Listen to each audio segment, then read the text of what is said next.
12:10. Vamos Rosy. a darnos el gusto que nos damos los viernes y tiene que ver con este espacio de el terror es nuestro, pero que Marcela Furlano ha ido dándole giros y permitiéndose algunos giros también porque las historias, Marcela, te van llevando de la mano a esos giros. Sí, y fueron cambiando con el Claro. tiempo. Creo que el terror se ha hecho más nuestro que nunca porque es un terror que te puede pasar. Es el terror que bueno, que por ahí llega en la vida cotidiana y ese es por lo menos al que uno más me parece que le teme, ¿no? Más temor le tenemos. ¿Lo presentamos, Negrito? Dale.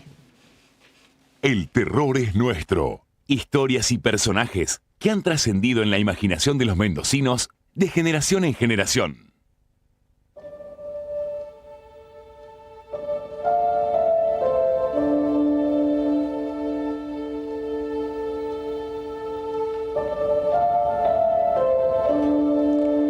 Me dispararon.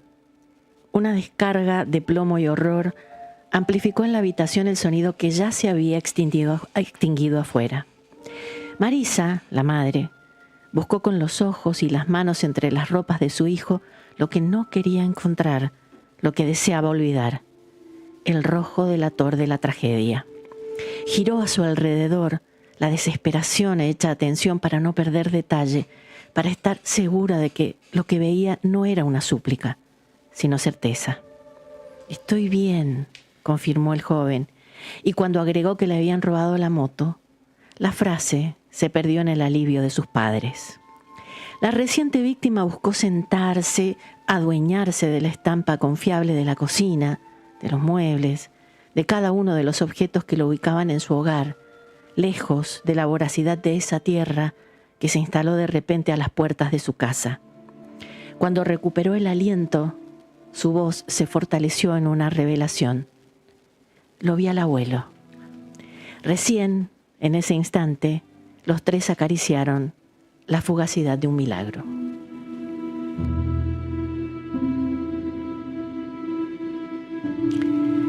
Años antes, la familia Salvatierra ya era reconocida entre las fuerzas policiales. El patriarca, Uldarico, había llevado el uniforme y a 2 años de haberse jubilado, 4 de sus 9 hijos habían continuado su legado. Esos 24 meses lo habían instruido en el aprendizaje de la calma. No más violencia en los recuerdos, no más suspirar de alivio cuando de madrugada llegaba salvo a su casa. Sus niñas más pequeñas jugaban en la siesta del domingo 22 de enero de 1995, cuando todavía se escuchaban charlas familiares dispersas detrás de algunas ventanas, a pesar de que el barrio se adormecía en el calor y el descanso. Daniel, uno de los hijos de Uldarico, había fumado el último cigarrillo antes del almuerzo, pero como el kiosco quedaba frente a la casa, no había que recorrer muchos pasos para acceder a la tentación. Antes de entrar al comercio, 2 chicos de 20 y tantos años se le adelantaron, y lo que sucedió a partir de ese momento fue una vorágine lenta en la memoria, veloz en las acciones. Escuchó los gritos primero y luego vio las armas. La mujer que atendía el kiosco apagó su garganta con la primera amenaza. Lo vieron y aunque Daniel solo estaba armado de una juventud comparable a la de ellos, estaba en la vereda opuesta de sus intenciones. Hijo de policía, le habían repetido que ante ciertas circunstancias lo mejor era mantenerse tranquilo y no resistirse. Pero a veces el diablo se entromete en los mejores designios. Eran tan cercanos en edad y tan opuestos en sus propósitos que solo para probar esa distancia le dispararon. La primera bala apenas le rozó la cabeza y al instante le apuntaron de nuevo. La mano quedó laxa ante el aguijonazo del dolor. Por la ventana de la casa de los Salvatierra, la madre lo vio caer. No habría prudencia ni miedo que pudiesen detenerla. Cuando los asaltantes la vieron, huían con un magro botín y con la adrenalina convenciéndolos de su inmortalidad. Una bala alcanzó el brazo de la mujer que cayó en la mitad de la calle sin haber llegado junto a su hijo. La sangre del joven, tan dolorosamente lejos de su sangre. La siesta se desfiguró. Detrás de las ventanas se apagaron las voces y se encendieron las alarmas. En el mismo momento en que Salvatierra, que 2 años antes había entregado el arma que lo acompañó en sus servicios, respiró valentía y corrió a apagar el miedo, ya no de extraños, sino de los suyos. Algo lo alcanzó. No podía ser así la muerte, tan sin aviso. Las manos se le anudaron a la garganta y supo que la tragedia tenía el mismo color que el de sus manos ensangrentadas. Así que esto era, pensaba Salvatierra, con los pasos tambaleantes mientras se apoyaba en la pared, y sentía que permanecer de pie era imposible. Así que esto era la vida, pensó, mientras el sol apagaba la brutalidad, la siesta, su desdicha escarlata, y suspiraba el alivio de haber llegado, por última vez, a su casa.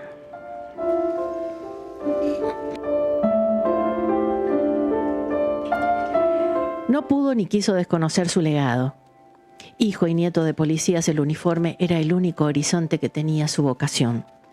Pero esa noche de marzo de 2025 era un joven más que volvía a su hogar en moto, las preocupaciones del trabajo borrándose en el viento. Lo estaban siguiendo. El delincuente explicitó en el arma sus intenciones. Hubo un impulso, esos segundos, donde la realidad describe los hilos de una trama impropia. Comenzó a forcejear con el asaltante que, al no tener nada que perder, tampoco le otorgaba ese privilegio a nadie, y por eso le disparó. El primer impacto retumbó en el techo de la casa familiar. Sus padres se sobresaltaron por el reconocible sonido. Antes habían escuchado voces ascendentes, ruidos metálicos, una pelea, pero nunca identificaron en esa probable disputa la voz de su hijo, quizá distorsionada por el miedo y el coraje, unidos en una extraña simbiosis. Un ciclo siniestro estaba a punto de replicarse, como esas pesadillas que nos atormentan con lo más temible, lo que nos desgarró en la realidad. Si la inconfundible voz del hijo hubiese alterado la tranquilidad de la casa, el padre hubiese buscado el arma para defenderlo y el círculo iniciado 3 décadas antes con una muerte se hubiese cerrado con otra tragedia. Los duelos en las calles desiertas no tienen códigos. No hay gestos que adviertan el ataque, no hay enfrentamientos en igualdad de condiciones.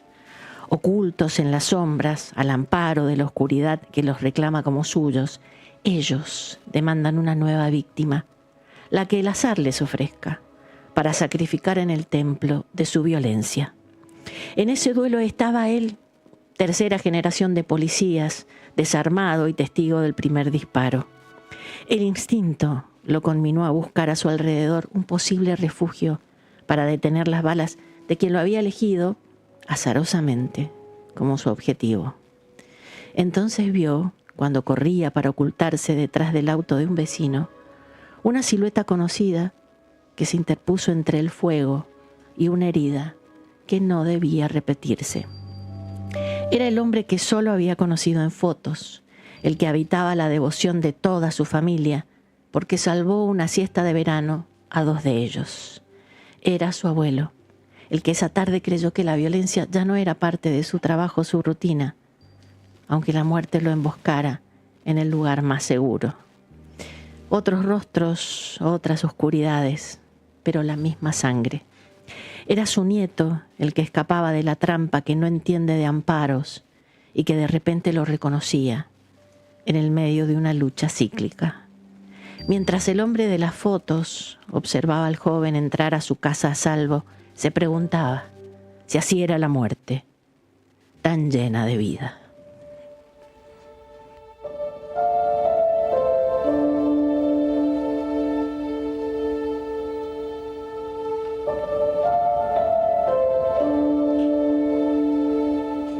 Un aplauso para Marcela Furlano. Impecable. Impecable. Nos queda, gracias chicos, nos queda escuchar el audio que ¿Lo dio tenés, Negrito? origen. Sí, Dale. lo tiene. Un asalto se produce en el año 1994, donde se produce un tiroteo, donde disparan a un policía, Uldarico Salvatierra. Hacía 2 años que se había jubilado.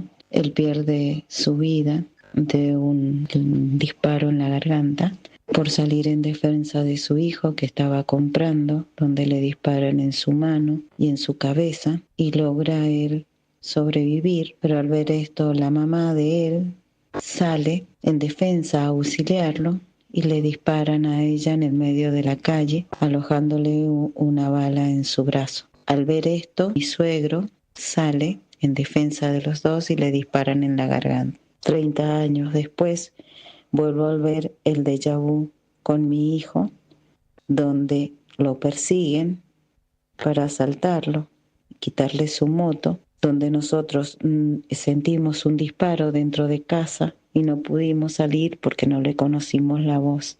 Él forcejea con el malviviente, donde el malviviente le dispara.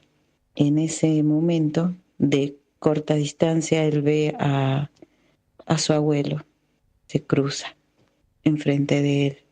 Nosotros dentro de casa no le reconocimos la voz a mi hijo, no pudimos salir. Es como si Dios no hubiera retenido adentro para que la historia no se volviera a repetir, para que mi esposo no saliera en defensa de su hijo y no pasara lo mismo que pasó con su papá. Tremendo, Qué fuerte tremenda historia. ese audio. Sí. Usaste el mismo nombre, esta vez no cambiaste los nombres. Sí, porque en realidad fue muy fuerte, creo que me costó por eso mucho escribirla, porque Marisa, que es quien me envía este audio, es el suegro, la víctima de esa tragedia de hace 30 años, me dice que para ellos era que fuera un homenaje para él. Querían, lo veían de esa manera, Sí. y dicen, yo quiero que esto lo lean mis nietos, me decía ella. Entonces, bueno, ahí va. Hermoso. Hermoso el homenaje y hermoso, a ver, poder contarlo de esa manera que brillantemente logras, Marce, porque me parece que es obvio que a la familia les impactó ese bucle, ¿no? En su propia historia, que ese asalto que le costó la vida a ese hombre que había dejado ya de ser Uldarico. policía, termine volviendo como imagen repetitiva a su vida después en un asalto a su hijo. Sí. Me parece que la chance de poder ponerlo tan brillantemente en palabras es un valiosísimo A mí lo que me homenaje. emocionó mucho es que fueran tan cariñosos, de decir, bueno, si vos escribís esto es para que lo lean en toda la familia y para que sea un legado para los demás. Y yo le decía, ay Dios mío, me están metiendo mucha ansia. Porque bueno, es muy fuerte que te tengan esa confianza, ¿no? Pero te hizo bien la presión porque metiste un cuentazo. Bueno, gracias. Metiste un cuentazo. Espero que sí, porque en serio, además conozco a uno de ellos de hace más de 30 décadas. Ah, los conocés. De 3 décadas, perdón, Ah, sí, bien. que lo conocí cuando estaba trabajando también en el diario, y bueno, viste que esto de que Mendoza es tan Sí, pequeña, sí, ¿no? sí, sí. Pero realmente lo escribí con todo el cariño que pude, pero que me dijeran que era un homenaje para él, por eso está con nombre y apellido, como ellos querían. Hay una cosa Hermoso. muy de la radio que es cuando te querés bajar del auto o irte de algún lado y no podés, porque está bueno lo que estás escuchando, y acá nos entra, dice, chicos, me iba, pero me tuve que demorar solo para el cuento. Excelente. Bueno, infinidad de mensajes, hay un montón de audios que supongo que también serán de eso. Sí, Patito. Bueno, justamente Laura me dice, chicos, siempre escucho a Marcela.